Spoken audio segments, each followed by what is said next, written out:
और मैं ज़्यादा ट्यूशन कोचिंग में विश्वास नहीं करता हूँ।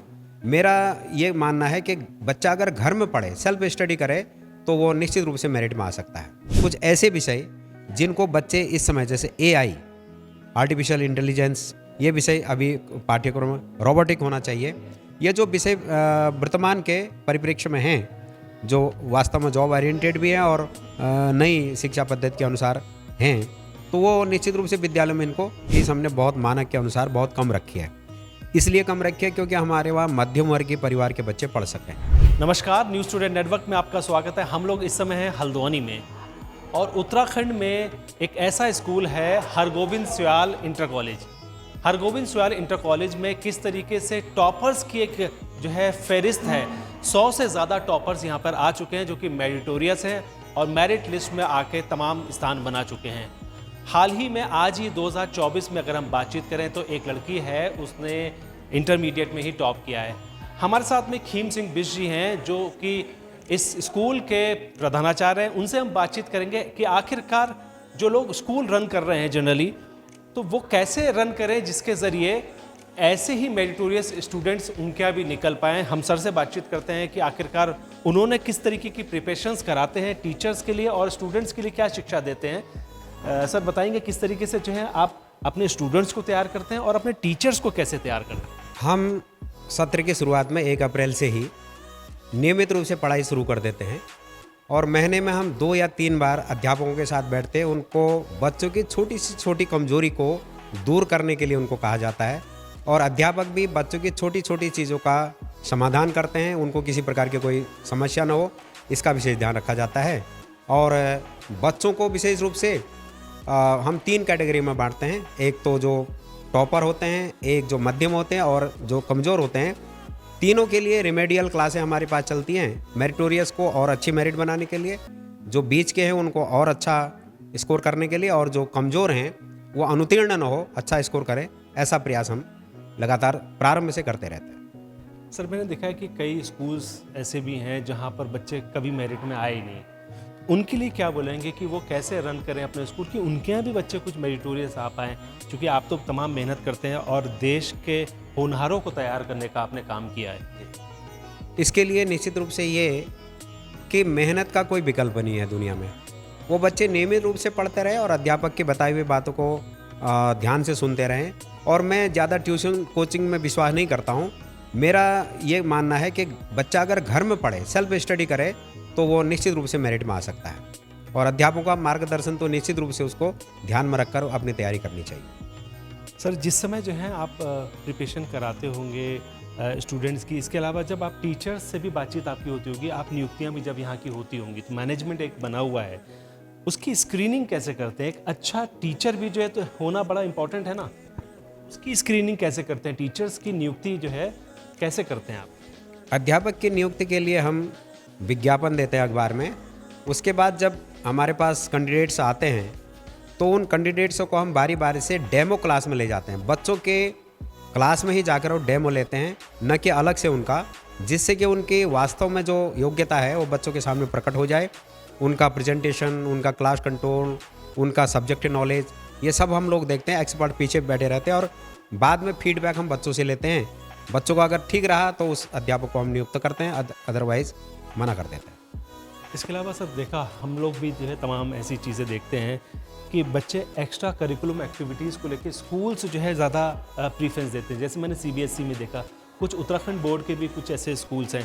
तो करिकुलम एक्स्ट्रा करिकुलम एक्टिविटीज़ में किस तरीके से ध्यान देने की ज़रूरत आप समझते होंगे उस ऑडियंस के लिए जो कि अपना स्कूल रन कर रहे हैं।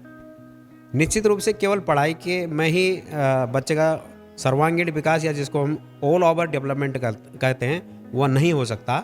इसलिए हमारे वहाँ विभिन्न प्रकार की प्रतियोगिताएं, कॉम्पिटिशन से होते हैं, एक्टिविटीज़ होती हैं, जिनमें बौद्धिक प्रतियोगिता, जिसमें खेलकूद प्रतियोगिताएं, विभिन्न प्रकार की प्रतियोगिताएं होते हैं, जिससे कि बच्चा का ओवरऑल डेवलपमेंट जिसको हम कहते हैं वो होता है। ये पढ़ाई के साथ साथ चलता रहता है। कई बार टीचर से भी गलतियाँ होती होंगी और उन गलतियों पे जो है, हालांकि आप लोग का इंटरनल कुछ सिस्टम बना होगा, उसको कैसे जो है टीचर को कैसे ट्रीट करते हैं, मैनेजमेंट के साथ सामने लेके जाते हैं, क्या ऐसा सिस्टम रहता होगा जिससे एक पारदर्शिता रहे। निश्चित रूप से गलतियां तो आर इज ह्यूमन का है, गलतियां करना मानव स्वभाव है, होती हैं गलतियां। हमारे पास युवा हर वर्ग के अध्यापक यहाँ पर हैं, इसलिए बहस या कभी कोई बातचीत हो जाती है तो उसके लिए हमारे मैनेजमेंट में एक अनुशासन समिति बनी है और जांच समिति बनी है। वो अध्यापक को दोनों पक्षों को उनके सामने प्रस्तुत करके फिर उसके बाद जो भी पक्ष की गलती है उसको नोटिस देकर उसकी गलती स्वीकार की जाती है। इसलिए इस प्रकार से विद्यालय का माहौल ठीक किया जाता है। सर फीस को लेकर जो है तमाम ऐसे बातचीत होती है, तो फीस का स्टैंडर्ड क्या होना चाहिए? क्योंकि आप जो है कई कमेटीज़ में भी जो है जाते हैं, कई ऐसे सेमिनार्स में भी जाते हैं। फ़ीस को लेकर एक स्कूल की फ़ीस जो है किस तरह से उसका स्टैंडर्डाइज होनी चाहिए, क्या उसके मानक होने चाहिए? फीस का तो ये है कि जैसे हमारे विद्या भारती के विद्यालय में है, फीस हमने बहुत मानक के अनुसार बहुत कम रखी है। इसलिए कम रखी है क्योंकि हमारे वहाँ मध्यम वर्ग के परिवार के बच्चे पढ़ सकें। हम इतनी अधिक फीस नहीं रखते हैं कि यहाँ पर केवल उच्च क्लास के बच्चे ही आए, उच्च वर्ग के बच्चे ही आए। हमारा फीस का मानक मध्यम वर्ग के परिवारों के लिए सेट रहता है उसी फीस में। और उसके अतिरिक्त मैंने करीब 25 बच्चों की फ़ीस में विभिन्न डॉक्टर्स से, एनजीओ वालों से या अन्य प्रकार के काम करने वालों से ले रहा हूँ, जिससे कि हमारे बच्चे पढ़ें। और कई बच्चों की फ़ीस में हम छूट भी करते हैं, जिससे कि कमज़ोर बच्चे भी, जो आर्थिक रूप से कमज़ोर हैं, वो बच्चे भी यहाँ अध्ययन कर सकें। बिल्कुल, गरीब बच्चों को लेकर आपका एक फ़ंड बना हुआ है, उस फंड के ज़रिए आप लोग उनकी मदद भी करते हैं। सर दूसरी चीज़ एक ये जो है रेगुलर, जैसे कुछ जगह स्कूल्स में दो तरीके की पढ़ाई नहीं है, जैसे English medium and Hindi medium. आप दोनों को कैटर कर रहे हैं, दोनों बच्चे जो है आपके यहाँ हैं, तो टीचर्स के साथ में सामंजस्य बनाना जो है टफ होता है, या सबको ऑप्ट करना चाहिए अंग्रेज़ी और हिंदी मीडियम? इसके लिए हमारे वहाँ दोनों हमने मीडियम रखे हुए हैं, इंग्लिश मीडियम और हिंदी मीडियम, क्योंकि वक्त की ज़रूरत थी। इंग्लिश का क्रेज़ है आज समाज में, इसलिए हमने दोनों मीडियम ऑप्ट कर रखे हैं। उसके लिए फैकल्टी अलग अलग हैं, और वो फैकल्टी इंग्लिश मीडियम की फैकल्टी अलग है, हिंदी मीडियम की फैकल्टी अलग है। और क्राइटेरिया उसका भी ये रहता है, जब चयन होता है इंग्लिश मीडियम के टीचर का, उसमें उसका बैकग्राउंड, फ्लुएंसी ऑफ इंग्लिश कैसी है, उस पर विशेष ध्यान दिया जाता है। तो अभी हम सब्जेक्ट की बात करें कि अगर हम देश दुनिया में अगर बच्चा जाना चाहे तो कौन कौन से ऐसे सब्जेक्ट है जिसको आपको लगता हो कि आज की ज़रूरत है वो सब्जेक्ट, और वो आप लोग लाना चाहते हैं इस देश के अंदर, इस उत्तराखंड के अंदर? मुझे जहाँ तक लगता है NEP में, नेशनल एजुकेशन पॉलिसी में, ये सब चीज़ों का विशेष ध्यान रखा गया है। फिर भी जो जॉब ओरिएंटेड जो सब्जेक्ट इस समय हैं, कंप्यूटर का बोलबाला है, कंप्यूटर है, और PCM, फिजिक्स, मैथ और केमिस्ट्री का तो कोई विकल्प है ही नहीं अभी तक। ये होना ही चाहिए। और विशेष रूप से कुछ ऐसे विषय जिनको बच्चे इस समय, जैसे AI, आर्टिफिशियल इंटेलिजेंस, ये विषय अभी पाठ्यक्रम में, रोबोटिक होना चाहिए। ये जो विषय वर्तमान के परिप्रेक्ष्य में हैं, जो वास्तव में जॉब ओरिएंटेड भी हैं और नई शिक्षा पद्धति के अनुसार हैं, तो वो निश्चित रूप से विद्यालयों में इनको।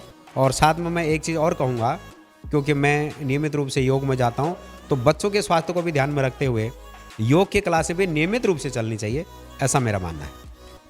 बिल्कुल, जिस तरीके से खीम सिंह बिजी बता रहे हैं कि उत्तराखंड के अंदर या फिर कहीं और भी कोई स्कूल रन करना चाहे तो किस तरीके से कर सकता है, उसके कुछ स्टैंडर्ड्स हैं जो कि आपने बताए हैं। उन अगर स्टैंडर्ड्स को वो फॉलो करेंगे तो निश्चित ही जैसा आपके स्कूल में होता है, करीब 100 से ज़्यादा स्टूडेंट्स आज मेरिट लिस्ट में आ चुके हैं, तो आप समझ सकते हैं खीम सिंह बिजी का किस तरीके का रोल उत्तराखंड की शिक्षा को लेकर रहा है, और देश के अंदर जो शिक्षा के महकमे हैं उनको आपकी राय से बहुत कुछ मिल पाएगा। सर कुछ और बताना चाहते हैं जिसके ज़रिए जो शिक्षा नीति है उसके अंदर भी कुछ आप एडअप करना चाहते हैं, जिसके ज़रिए जो है बच्चों को बेनिफिट हो पाए या स्कूल्स को कुछ बेनिफिट हो पाए?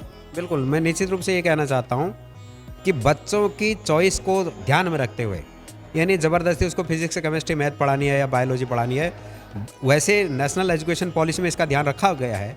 फिर भी बच्चों की चॉइस के आधार पर सब्जेक्ट होने चाहिए, और बच्चों को जोर ज़बरदस्ती न करके उसके चॉइस के आधार पर विषय देने चाहिए, जिससे कि निश्चित रूप से बच्चे का विकास होगा, क्योंकि उसको अपने रुचि का विषय मिलेगा, वो निश्चित रूप से उस विषय में तरक्की करेगा। बिल्कुल, ये थे खीम सिंह बिजी जो बता रहे थे कि किस तरीके से उत्तराखंड के अंदर एजुकेशन को लेकर एक आपका बड़ा बोलबाला है, और लगातार वो मेरिटोरियस स्टूडेंट को तैयार कर रहे हैं, जिसके ज़रिए वो देश के अंदर नाम रोशन कर रहे हैं। न्यूज़ स्टूडेंट नेटवर्क में ऐसी ही महत्वपूर्ण खबरों के लिए हम आपको बताते रहेंगे, और उस बच्ची से भी मुलाकात कराएंगे जिसने 12th में टॉप किया है।